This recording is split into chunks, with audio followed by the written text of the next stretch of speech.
Karibu mpenzi msikilizaji katika simulizi yetu ya Wivo iliyoandikwa na Hassan Mboneche.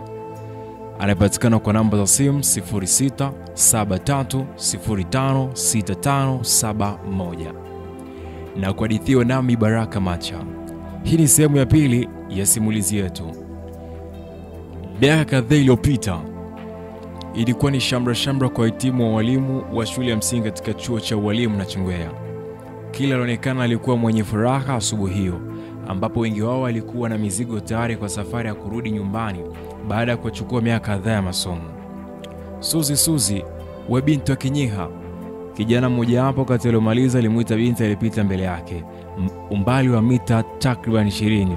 Alikuwa anahangaika kupeleka begi garini. Nakuja, subiri kwanza nipeleke begi, Suzi alijibu. Suzi alipeleka begi garini. Baada hapo alimfuata kijana yule aliyekuwa anamuita. Hivi Dula, umekosa kweli jina la kuniita hadi uniite Mnyiha kweli? Suzi alalamika pindi akimsogelea alipo. Kabila lako hilo mama, lazima ujivunie. Kijana alifahamika kwa jina la Dula, almaarufu Abdalla, alisema huko akicheka. Ninalipenda sana kabila langu, najivunia nalo, lakini sio kwa kuitana staili hii. Okay, niwie radhi. Hamna shida, niambie. Nimekuita ili nikuage. Si unajua wewe ndio mtu pekee uliokuwa umebeba furaha yangu hapa. Suzi akacheka. Acha zako. Mimi nitabaki kuwa dada yako tu. Tena unaona leo ndio mwisho wa kuonana kwetu. Mimi naenda zangu Mbeya na wewe Lindi huko. Suzi, sisi binadamu, uzingatia tuna mawasiliano, hivyo tunaweza kuonana tu siku yote Mwenyezi Mungu akipenda. Mbali na hilo. Suzi akamkatisha. Sitakupa matumaini ambayo hapo akilini na moyoni mwangu. Msomo wangu utabaki hivyo. Siwezi kuwa na wewe. Kwanza mimi na wewe tutaishi mahusiano ya aina gani? Au utaishia kunona nilivyo mtupu kisha ukampe thamani mwingine? Akamkazia macho sekunde chache. Dula aliponuia kumtazama Suzi, akaangalia pembeni. Kikubwa nachokuahidi ni nia dhati kufanya mwenye thamani muda wote utakaponihitaji. Hamna chochote, ni fix hizo. Hapana Suzi. Hizi zangu zipo wazi kwako, hazijajifunga. Na kitokacho mdomoni ndicho kilichojaa moyoni mwangu. Ninakupenda na nipo ridhaa kuwa sehemu ya furaha mai. Kusema kweli siwezi kubadilisha kauli yangu. Tutabaki kuwa marafiki. Najua utakumiza lakini sina namna nyingine ya kukusaidia zaidi ya hiyo. Basi alilopakiza Suzi mizigo likapiga honi mara kadhaa. Hakika kauli yako imejaa maumivu kwa upande wangu. Imeniumiza lakini nalazimika kuipokea. Dula alisema akatulia kwa sekunde kadhaa, muda wote amekaza macho kumtazama Suzi. Huko mkono wake wa kushoto umeshika begi la Suzi. Ninapokea lakini nataka uendelee kufahamu nafasi moyoni mwangu haitozibwa na mtu yeyote. Dula akamvuta Suzi karibu yake na kukumbatiana. Ninakusubiri, akamnongoneza. Sawa, nimekuelewa, Suzi alijibu huku wakiachiana katika kumbatio. Basi likapiga honi kwa mara ya pili. Mimi naondoka basi, Suzi aliaga. Hamna shida, kikubwa usisahau ujumbe wangu. Sawa, Suzi aliondoka. Dula akabaki msindikiza huku akijazwa furaha moyoni kushuhudia muonekano wa nyuma binti huyo. Namna Suzi alivyotupa miguu kusonga mbele, ndivyo ujazo wa furaha ulivyozidi kuongezeka kwa Dula. Pishana na ufundi wa Mungu ulimtakasa vyema hata kama matumaini ya kumpata muda wake na umiliki wa hisia haukuwa na uhakika. Baada ya kutoka chuo, Dula alirudi kwao Mtama, mkoani Lindi. Kurudi huko kulikuwa na kusudio la mambo mawili. Kwanza, kusubiri ajira. Pili, kupigania harakati kadhaa zitakazosogeza kuifikia ndoto yake ya maisha. Katika hilo hakumsahau Suzi. Suzi naye hakumsahau Dula. Walitafutana kwa baadhi ya siku walipopata muda. Dula akatumia wasaa huo kuendelea kukumbushia hitaji la hisia zake kwake. Abdalla, huchoki tu na hilo jambo? Suzi alimtumia ujumbe Dula usiku mmoja. Siwezi kuchoka mami. Wewe ni sehemu ya furaha maishani mwangu. Kiruhusu kuchoka itakuwa saa kuruhusu kujikatili mwenyewe. Yaani wewe mwanaume ni muongo. Kwanza unajua kuwa wewe ni Muislamu Ninafahamu, lakini hicho hakiwezi kuwa kikwazo baina yetu. Alafu nikikudanganya nitafaidika na nini? Sili unipate. Kukupata kwangu ni jambo jema kwa sababu nitakuwa nimekata kiu yangu. Nimekuwa maji sasa. Si unafahamu kuwa maji ndio uhai wetu? Lakini uheshimu neno na kujitetea. Lala bana kesho. Sawa, nimefurahi kupata muda wako na kutakia usiku mwema. Lakini kabla hujalala, nitumie picha yako ya siku za karibuni. Sina picha. Acha hizo Suzi. Na kuomba ufanye hivyo kwani itapunguza kiasi cha umbali ulipo. lala bana, kesho. Pindi wanachati Dula alikuwa amelala kitandani, hivyo baada ya kuagwa akaweka simu pembeni kidogo ya uchogo, akaanza kutafuta usingizi. Lakini sekunde chache baadaye simu ilitoa mlio wa kuingia kwa ujumbe. Nembo ya WhatsApp ndio ilimfahamisha ujumbe huo umetumwa wapi. Akafungua WhatsApp akakutana na ujumbe kutoka kwa Suzi, ujumbe wa picha mnato. Haya ndio mambo sasa. Hapo umenifanya nifurahi na kunipunguzia umbali ulipo. Kila muda nitakaobahatika kuitazama picha hii, nitakuona upo karibu yangu kama ulivyokuwa chuo. Dula akamtumia. Sawa, nafurahi kuniona. Sawa, furahia kuniona. Dula akarudisha simu ilipokuwa awali. Vioa ndipo alikuwa anaishi Suzi na wazazi wake. Hivyo hata alipohitimu chuo alirudi huko kuendelea kushirikiana nao katika majukumu yao ya kusongesha maisha kufikia pale wanapopata mali.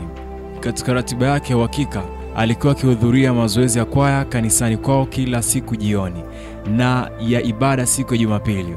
Suzi alikuwa mlokole mwenye kuipenda dini yake vilivyo, na hii ikachangia maisha ya wanaume kwake yawe kando. Jumapili moja baada ya kumaliza ibada, akiwa hima kuondoka kanisani kuelekea nyumbani, alisikia mwanaume akimuita kutoka nyumaye. Akapunguza mwendo akageuka. Lugome! Suzi alishangaa kumwona mtu aliyemuita. Alikuwa kijana aliyeshiba kidogo. Kijana yule alifahamika kwa jina la Lugome. Alikuwa anakimbia pindi anamfuata Suzi. Hivyo Suzi aliposimama naye alipunguza mwendo. Lugome za siku nyingi. Suzi alimsalimia huko akimsaili kuanzia juu hadi chini. Mbia alizofanya Lugome zilimfanya atoke jasho la kiasi. Hivyo kabla hajajibu alitoa leso mfukoni akajifuta jasho. Salama, vipi hali yako? Lugome alijibu pindi akirejesha kitambaa mfukoni. Mimi mzima, ulipotelea wapi? Nimehangaika tu ya maisha. Kwa sasa upo Morogoro. Kwa sasa nipo Morogoro. Unafanya shughuli gani? Mwalimu wa sekondari. Hongera, sisi wengine ndio kwanza hatujui tutaajiriwa lini. Ulibahatika kwenda chuo? Ndio, nimesoma walimu wa shule ya msingi. Hongera sana. Muda wote nipo kanisani pale nikawa na kufananisha ni wewe ama sio. Maana umebadilika sana. Umekuwa. Ndiyo mimi. Mwili wangu ule wa shule ya msingi bado nipo nao. Lugome akatabasamu. Wapi? Hata hivi mambo sio mabaya. Ona jinsi ulivyopendeza. Hamna cha kupendeza. Muda wote jua na sisi tutapendeza saa ngapi? Tuachane na hilo. Naomba namba yako. Lugome akatoa simu mfukoni akamkabidhi. Suzi akaandika namba yake kisha akamrudishia. Upo kwa mjomba wako? Akauliza. Ndio, nimekuja kuwaona mara moja maana nipo likizo. Basi sawa, tutawasiliana baadaye. Sawa, namba yangu ya 71. Lugome alisema pindi akipiga simu kweli. Sekunde chache baadaye simu ya Suzi iliita. Akaitoa katika pochi, kuikata kisha alirejesha pochini. Akaondoka. Lugome akabaki kumkazia macho huku akili ikiruhusu kuingiwa na matamanio mbalimbali ya kimwili. Alikuwa kama amepigwa ganzi pindi akimtazama Suzi. Akili ilielekeza umakini kwake tu. Ja pembeni alikuwa hayana nafasi kabisa. Honi ya gari nyumaye ndio ilimshtua. Ikabidi asogee pembeni huku akiendelea kumtazama Suzi.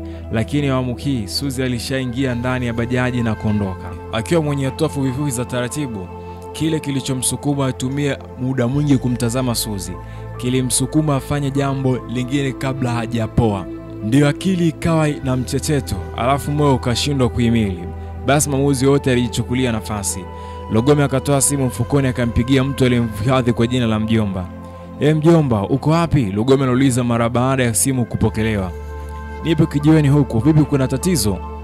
Hapana anko, nakuja hapo sasa hivi. Sawa, utanikuta.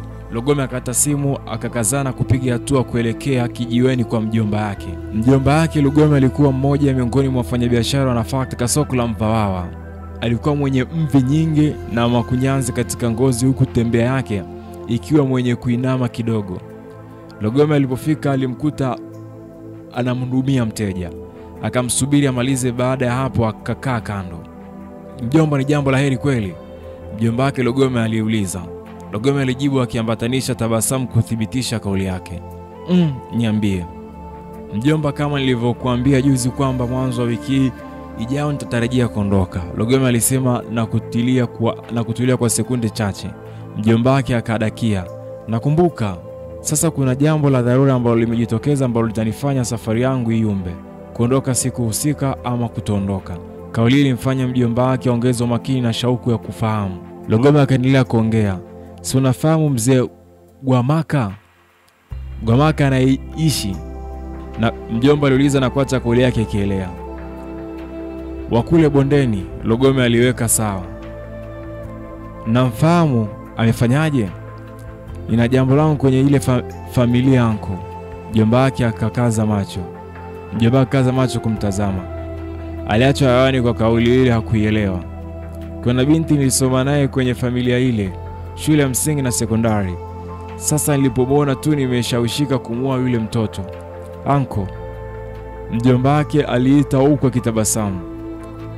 "Kichwa lako kali anko, ile familia ipo vizuri. Kwa hiyo unataka tufanyeje?" "Haina haja ya kuchelewa mjomba. Nataka kupeleka posa kabla vijana hawajaanza kumsumbua. Binti mwenyewe anafahamu kama unampenda?" "Hafahamu na sijamwambia chochote kuhusu hilo." "Hili limekwisha anko, niachie. Nini kitatokea? Usikose kufuatilia toleo lijalo."